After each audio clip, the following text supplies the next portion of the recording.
நம்மால் முடியும் நம்பு தொடர்கிறது.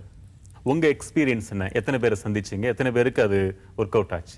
நான் அங்கே போகும்போது லைக் ஆக்சுவலி அங்கே ஒரு 16 பேருக்கு ஹியரிங் லாஸ் இருக்குன்னு சொல்லி தான் அவங்க சொன்னாங்க.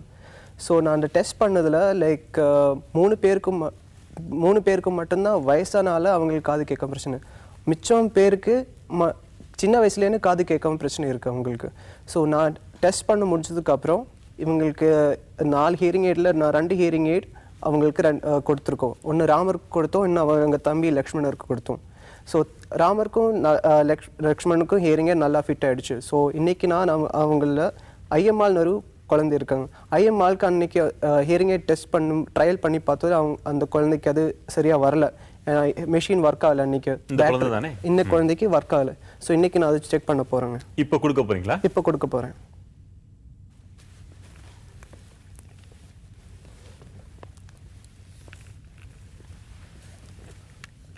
மாட்டா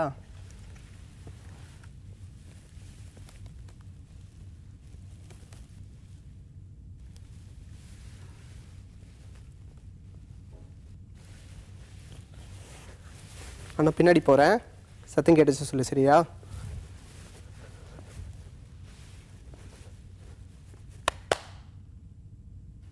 கேக்குதா? உன் பேரு ஐயம்மாள் தெரியுமா? சொல்லு. ஐயம்மா சொல்றது கேக்குதா? அம்மா, அப்பா, தாத்தா, இப்படித்தான் தொடங்கும் கொஞ்சம் கொஞ்சமா. நினைக்கிறேன் ரொம்ப சீக்கிரமே நல்லா நீ பேசுவ. வாழ்த்துக்கள். எழுத தெரியுமா? தெரியுமா?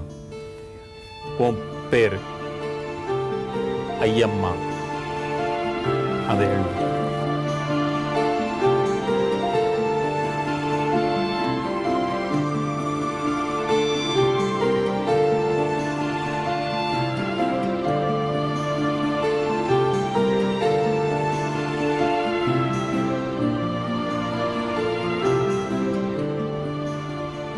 சூப்பர். எல்லாம் அழகா எழுதுது. இனிமே டீச்சருடைய வாயை பார்த்துக்கிட்டே இருக்க வேண்டியதில்லை. குனிஞ்சுக்கிட்டே அவங்க என்ன சொல்றாங்களோ அதை எழுதக்கூடிய நிலைமை சீக்கிரமே வந்துரும். எழுத டீச்சர் சொல்றதை எழுத யாரும் எழுதி கொடுக்கறது இல்லை. நம்ம கிட்ட இருக்கிற கருவி அந்த குழந்தையோட காதுல போன அந்த குழந்தையுடைய வாழ்க்கையே மாறுது. இதே போல இன்னும் எத்தனையோ பேர் காத்திருக்கிறாங்க. கருவிகளும் தயாரா இருக்குது. இரண்டும் ஒன்று சேரணுங்கிறது தான் எங்களுடைய எல்லாருடைய விருப்பம். இப்போ என்ன எப்படி ஃபீல் பண்றீங்க ஐயா? வந்தாங்க, என் பேரன் பெதராச்சியை நல்லா காப்பாற்றினா செஞ்சாங்க. எங்கள் ஆயுள் உள்ள வெள்ளைக்கு நாங்கள் அதை வச்சுருப்போம். பாசமாக இருக்கும். கூடவே காவந்து பண்ணிட்டாங்க, நம்மளை காப்பாற்றிட்டாங்க அப்படின்னு ஒரு பெருமைப்படுவோம். 10 மக்களும் நாங்கள் பெருமைப்படுவோம். டாக்டர் பாலகிருஷ்ணன், இப்போ அந்த 4 பேர்ல ஏறத்தாழ ஒரு 3 பேருக்கு அது செயல்பட ஆரம்பிச்சிருச்சு. ஆக அந்த 16 பேருக்குமே ஏறத்தாழ செயல்படுறதுக்கான வாய்ப்புகள் அதிகமா இருக்கிறதா தான் படுது. ஒரே நேரத்தில் அவங்க அத்தனை பேருக்கு இந்த கருவிகளை கொடுக்கறதுல என்ன சிரமம் இருக்கு? எந்த சிரமமும் கிடையாது. சிஸ்டம் நம்ம we should put in place. அவ்வளோதான். இப்போ இந்த குழந்தை நல்லா பேசுமா? பேசாது.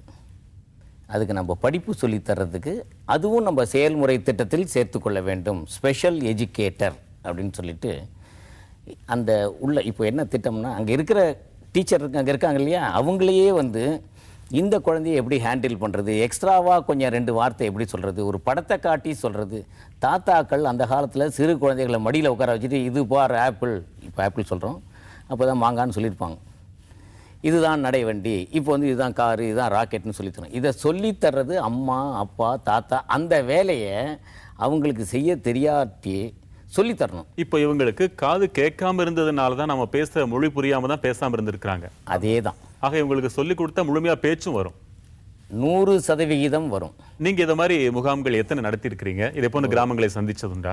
கிட்டத்தட்ட ஒரு 1000க்கு மேலே பண்ணியிருப்பேன். எண்ணிக்கையே இல்லாத அளவுக்கு நான் பண்ணியிருக்கேன். இப்போ இந்த குழந்தைக்கு என்ன தேவைப்படுது? அறுவை சிகிச்சை ஏதாவது தேவைப்படுமா? இந்த குழந்தைக்கு இப்போ காது கேட்குது, சிரிக்குது, சந்தோஷமாக இருக்குது.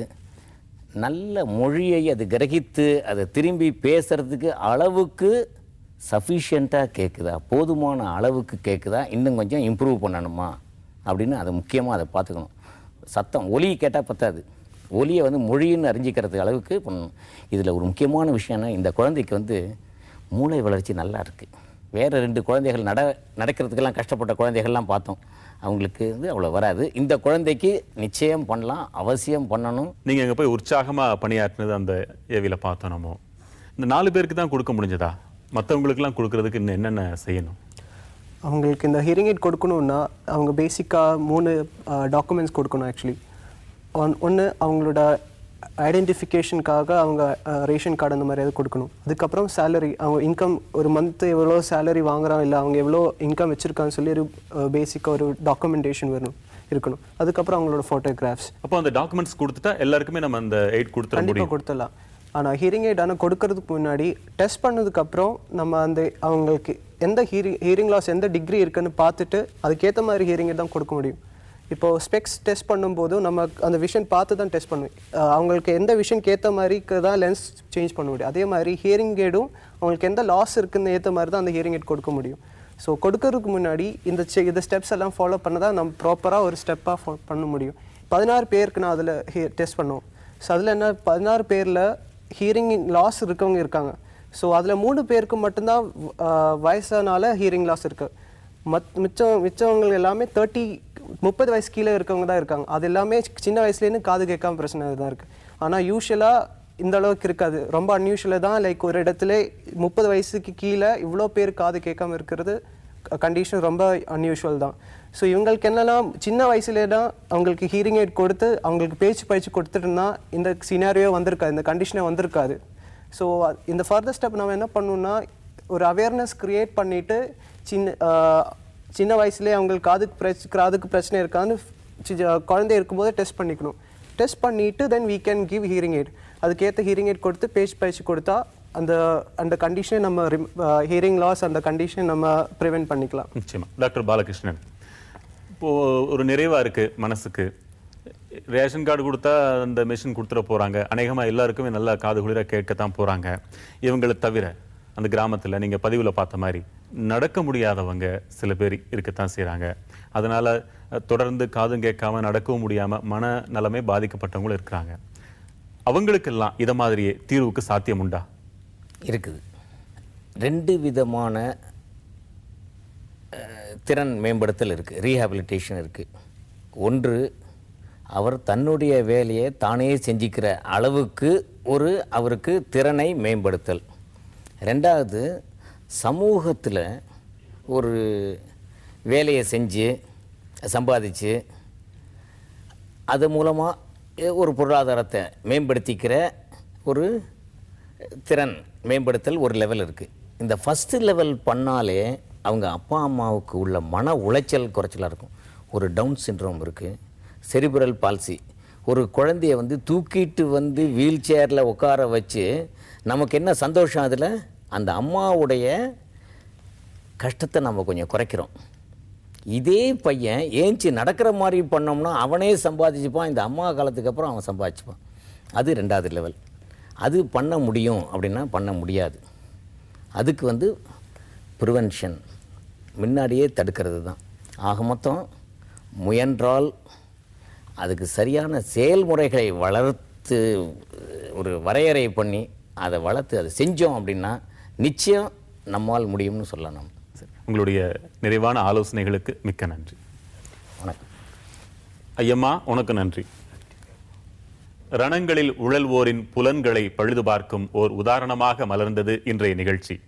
இந்த நிகழ்ச்சி தருவது நெகிழ்ச்சி என்றால் அது உங்கள் இதய கதவுகளை தட்டட்டும், உங்கள் பார்வையும் மாற்றுத்திறனாளிகள் பக்கம் திரும்பட்டும், புதிய உலகை காண துடிக்கும் அவர்களுக்கும் வெளிச்சம் கிட்டட்டும்.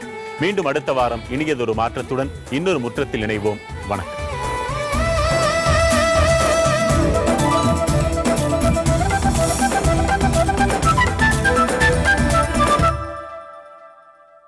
நிகழ்ச்சி குறித்த உங்கள் கருத்துக்களை தெரிவிக்கலாம். உங்கள் பகுதியிலும் மாற்றங்களை ஏற்படுத்த விரும்புகிறீர்களா? தகவல்களை தெரிவிக்க வேண்டிய முகவரி: புதிய தலைமுறை தொலைக்காட்சி, நம்மால் முடியும் நம்பு, 25A NP தொழிற்பேட்டை, ஈக்காட்டு தாங்கல், சென்னை 6,32,000. மின்னஞ்சல் முகவரி nambu@pudiyathalaimurai.tv. உதவ முடியும் என்று நினைக்கும் உள்ளங்கள் உடனடியாக பதிவு செய்யுங்கள். இந்நிகழ்ச்சியின் பிரத்யேக இணையதளம் www.nammalmudiyumnambu.in.